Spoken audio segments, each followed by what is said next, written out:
Representatives is now recognized to deliver her opening statement for the prosecution.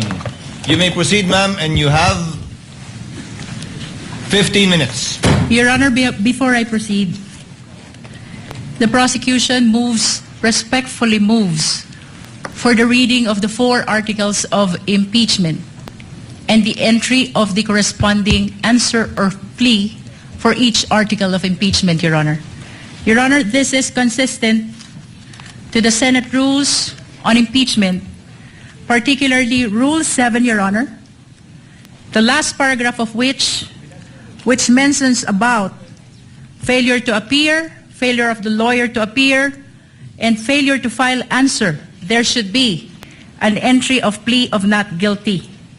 Likewise, Your Honor, under Rule 9 of the Senate Rule of an Impeachment, which says that the person impeached shall then be called to appear and answer the articles of impeachment against him or her. In this rule, Your Honor, it was likewise provided that the name of the person appearing in behalf of the respondent should be entered into the record. And by the answer, Your Honor, it is humbly believed that it pertains to the particular plea of whether guilty or not guilty of the respondent, Your Honor. Likewise, Your Honor, under Rule 21, Your Honor, the trial of all the articles of impeachment shall be completed before the senators vote on the final question of whether or not the impeachment is sustained. It is gleaned from this rules, Your Honor, that the senators will be voting on a per article basis, Your Honor. And that is why it is the humble submission of the prosecution that there should be reading of the article and entry of the particular plea per article, Your Honor. This likewise, Your Honor, manifests our complete adherence to the mandate of the Constitution sa pagbasa po ng mga artikulo ng impeachment at pagpapasok ng sagot ng respondent, maipakita po natin sa sambayanang Pilipino ang ating pagsunod sa mandato ng Konstitusyon. Likewise, Your Honor, it upholds due process not only of the respondent but also of the Filipino people.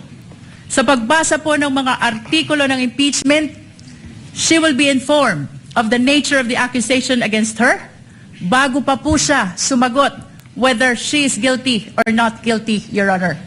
Likewise, Your Honor, ang 4 na artikulo po ng impeachment ay nakabase sa iba't ibang alegasyon ng facts at iba't ibang nature of accusation or cause of action, Your Honor. And with that, Your Honor, it is perceived that there is a possibility that the plea of the respondent to each and every article will be different from one another, Your Honor. And lastly, Your Honor, this is consistent with the Senate rules on impeachment because the senator judges, the honorable senator judges, Your Honor, will be voting on a per article basis after the conclusion of the trial of this impeachment case, Your Honor. The chair will respond. Unless the counsel for respondent would like to say something about the motion of the distinguished lead prosecutor. Yes, Your Honor, may I comment? The lady may proceed. Before the presiding officer can rule on the motion or request of the lead prosecutor. But before I give my comment, may I just clarify if the lead prosecutor is now making a motion to arraign the respondent accused. Your Honor, whether this is arraignment or otherwise, the motion of the prosecution is very much consistent with the Senate rules on impeachment. I think the question, Your Honor, is very simple. As I have mentioned, Your Honor, yes or no, Your Honor. Rule Is 7, the lead prosecutor. Rule 9, Is the lead prosecutor. Let this not be a debate between the counsels. For the respondent accused Counsel to be for arraigned, respondent, kindly make your comments and avoid asking questions from the counsel for the prosecutor.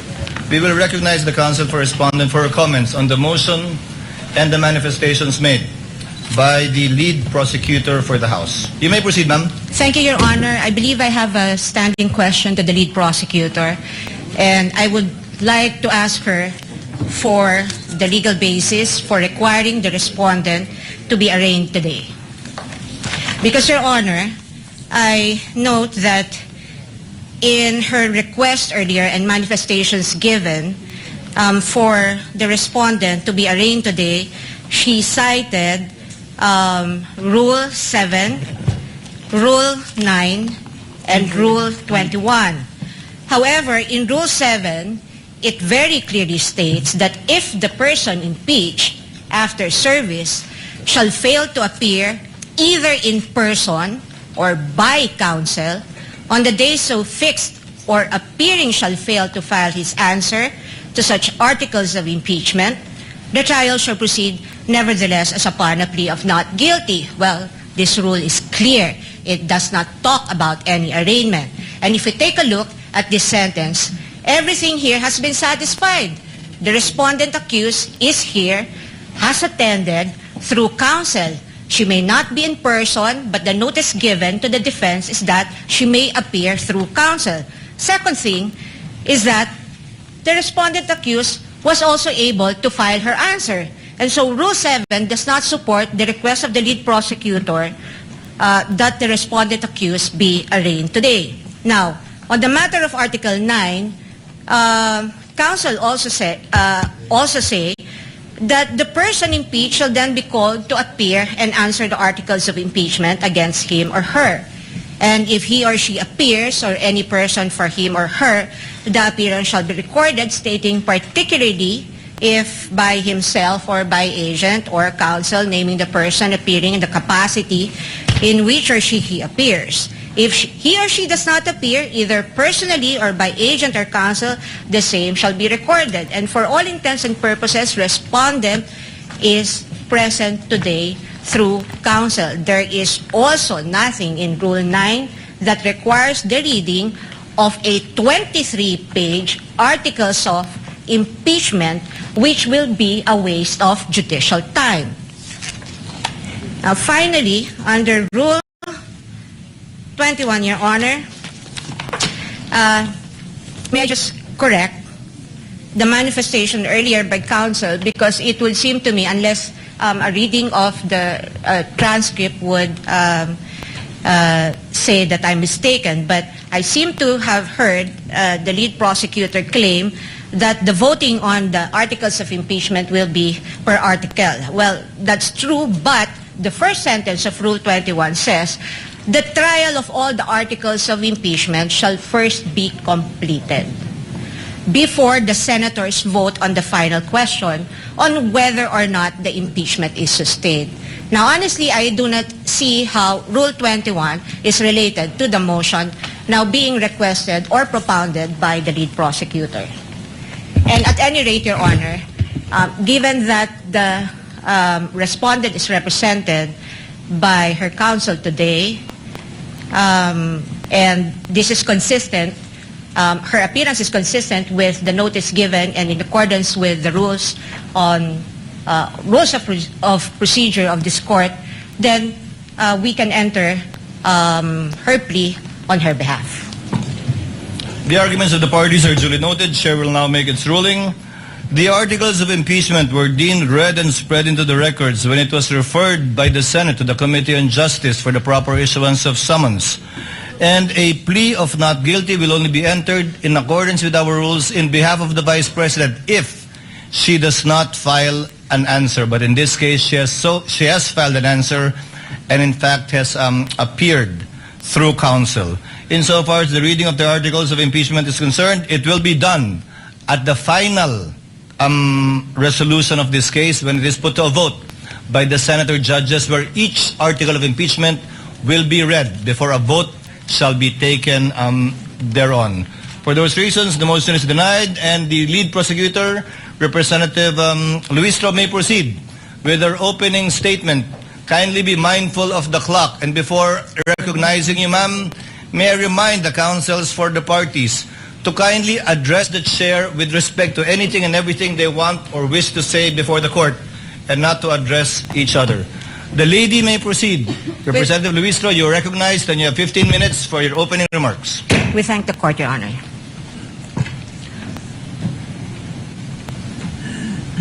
Mr. Presiding Officer, the Honorable Cheese Escudero, the Honorable Senate President, Honorable Win Gatchalian.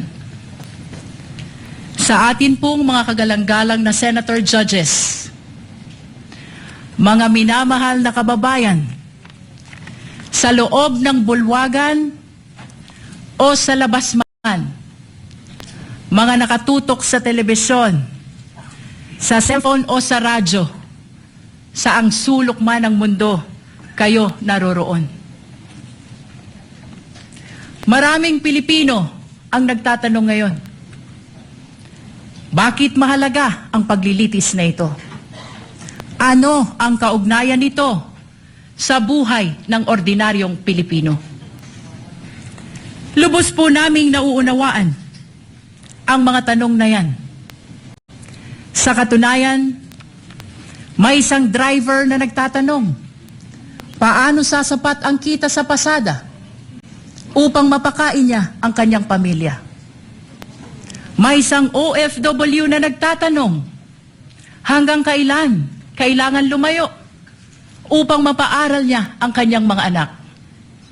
May isang guro na nagtatanong, paano pagkakasyahin ang kanyang sahod sa dami ng utang na hinuhulugan? May isang manggagawa na nagtatanong, hanggang kailan magtitiis sa pansamantalang trabaho at kakarampot na sweldo? Sa unang tingin, maaring sabihin na malayo sa buhay nila ang paglilitis na ito. Ngunit hindi. Hindi po. Sapagkat ang usapin ngayon ay patungkol sa isang bagay na pag-aari nilang lahat. Ang kanilang pera, ang kanilang tiwala, ang kanilang karapatan na maningil ng pananagutan mula sa mga pinuno na kanilang pinagkatiwalaan. Kapag ang isang empleyado ay nagkamali ng paggamit ng pera ng kumpanya, siya ay pinagpapaliwanag. Kapag ang isang barangay treasurer hindi maipaliwanag ang nawawalang pondo, siya ay iniimbestigahan. Kapag ang isang principal ay naglustay ng pera ng bayan, kahit 5,000 lang yan, siya ay pinaparusahan.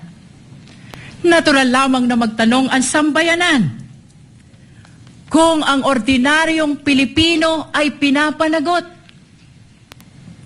bakit hindi ang pinakamakapangyarihan na opisyal ng pamahalaan? Ito ang dahilan kung bakit mahalaga ang paglilitis na ito. Hindi upang usigin ang isang tao, hindi upang maghiganti sa kalaban, hindi upang manalo sa politika, kundi upang sagutin ang isang tanong na napakahalaga sa kinabukasan ng ating republika. May saysay pa ba ang pananagutan sa ating bansa? Sapagkat ang kasong ito ay higit at lampas sa sino mang opisyal, higit at lampas sa anumang partido, higit at lampas sa alinmang administrasyon. Your Honors, the framers of the Constitution understood that there may come a day when extraordinary power would be entrusted to extraordinary office. They also understood that there may come a day when trust would be broken. And that is why they gave the House of Representatives the power to impeach and the Senate the duty to judge, not to punish political opponents, not to settle political scores, but to protect the republic itself. That is why the Constitution declares public office is a public trust. Ang kapangyarihan ay hindi pag-aari ng sino mang opisyal. Hiram lamang ito sa taong bayan. At ito ang dahilan kung bakit naririto tayo ngayon. Your Honors, The prosecution will present exactly what the Constitution requires. Evidence. Hindi chismis. Hindi haka-haka. Hindi propaganda. At lalong hindi SOCMED narrative. Evidence. Official records. Financial documents. Government reports. Video recording. Statements under oath. Independent findings of institutions created by law.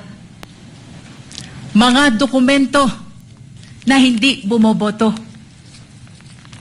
Mga records na walang partido. Mga katotohanan na walang kulay pampolitika. Sa unang tingin, maaring magmukhang magkakahiwalay ang 4 articles of impeachment. Confidential fund, unexplained wealth, bribery and corruption, threat against constitutional order. But these are not 4 separate stories. These are 4 chapters of the same story. Story about power exercised without accountability. Story about public trust betrayed. Story about public office that stopped answering to the public. On the first article of impeachment, the evidence will show that more than 612 million pesos in confidential fund entrusted to the office of the Vice President and the Department of Education were disbursed, transferred and liquidated under circumstances that cannot withstand scrutiny. 612 million pesos. Hindi ito pera ng gobyerno. Pera ito ng sambayanan. Pera ng manggagawa. Pera ng magsasaka. Pera ng OFW. Pera ng guro. Pera ng bawat Pilipino na nagbabayad ng buwis at nagtitiwala na gagamitin ito ng tama. The evidence will show liquidation reports supported by questionable documents. The evidence will show acknowledgement receipts bearing names government records could not verify. Names that transformed accountability into a mockery. Pananagutan na naging kalokohan. Names that insulted the intelligence of the Filipino people. Mary Grace Piatos, Milky Sikuya, Kokoy Villamin. On the second article of impeachment, the evidence will show financial transactions involving billions of pesos associated with the respondent and her husband. Billions. Hindi milyon, bilyon. At habang milyon-milyong Pilipino ang nagtratrabaho at nag-iipon buong buhay upang magkaroon ng sariling bahay, makapagpaaral ng mga anak, magkaroon ng kaunting seguridad para sa pamilya. Aba, bilyon-bilyong piso ang dumaan sa mga bank accounts na hindi maipaliwanag ng maayos. This article is not about wealth. This is about accountability. This is about explanation. If wealth was lawfully acquired, where is the lawful explanation? If transactions were proper, where is the complete accounting? If numbers truly add up, then why do they refuse to reconcile? On the third article of impeachment, the evidence will show bribery, graft and corruption through the distribution of cash payments and monetary gifts to officials under the supervision of the respondent. This article is not simply about envelopes. This is about institution. This is about whether loyalty was purchased rather than earned. Government cannot function if loyalty is purchased instead of earned. Kapag nabibili ang katapatan, nawawala ang integridad. At kapag nabibili ang opisyal, nabubudol ang bayan. Perhaps the greatest tragedy is where the conduct allegedly occurred in the Department of Education. Tama po sa DepEd, the institution entrusted with teaching future generations honesty, responsibility, integrity. On the fourth article of impeachment, the evidence will show culpable violation of the Constitution, high crime, betrayal of public trust through conduct that threatens constitutional order. Among all allegations before this court, none strikes more directly at the heart of constitutional order than this one. Ito na po ang pinakamatindi. And unlike in many cases, which depends upon competing accounts, this evidence comes substantially from the respondent's own recorded public statements. The court will see them. The court will hear them. The court will judge them. Public officials may disagree. We may criticize one another. They may compete fiercely for power. That is democracy. But democracy ends when violence begins. Sa kasaysayan ng ating republika, walang vice presidente na may kaibigan na hitman. Ngayon lang. Walang vice presidente na nagpapapatay ng Pangulo. Ngayon lang. Walang vice presidente na handang magpapatay para lamang makaupo sa pwesto. Ngayon lang. The Constitution provides many means on how to resolve political conflict. Election, legislation, public debate, judicial review, and even impeachment. But it does not permit threats. It does not permit violence. It does not permit people entrusted with power to place themselves above constitutional restraints. Your Honors, at the center of this case lies a simple question, perhaps the most important to any republic. When the people entrust power to a public official, does the public official remain accountable to the people? Or do the people become accountable? Power belongs to the people. Public office is merely borrowed. And every borrowed power carries with it the obligation to account for its use. If a barangay treasurer must account for public fund, then so must the vice president. If an ordinary public servant can be investigated, then so can the highest officials of the government. If ordinary citizen is expected to obey the rules, then surely those who govern them must obey them first. Otherwise, what lessons do we teach our children? That there is law for the powerful and another for everyone else? That accountability exists only for the weak? That public office grants immunity against accountability? Your Honors, this is not the republic envisioned by the Constitution.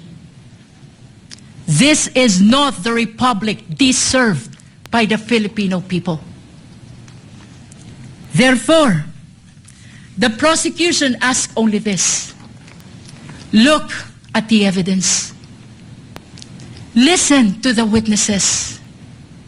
Examine the records.